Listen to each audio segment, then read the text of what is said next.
പാമ്പിനെ തോണ്ടിക്കഴുത്തിലണിഞ്ഞ് വാഴുന്നൊരുത്തന്റെ ഭാര്യ ചമഞ്ഞ് ഈ യാഗശാലയ്ക്കകത്തെന്ത് കാര്യം? ഞാൻ ക്ഷണിച്ചില്ലല്ലോ പിന്നെന്ത് ന്യായം?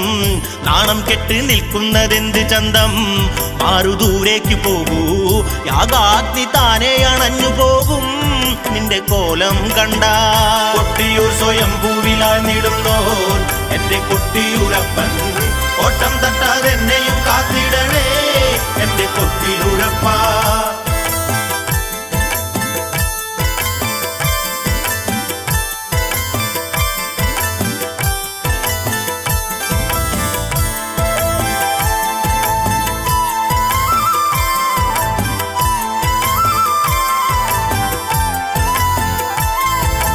ദേവിക്കപമാനഭാരമെങ്ങേറി നാഥനെ ഓർത്തങ്ങ് നെഞ്ചകം നീറി ആത്മഹൂതിക്കായി പെൺമനം വെമ്പി യാഗശാലയ്ക്ക്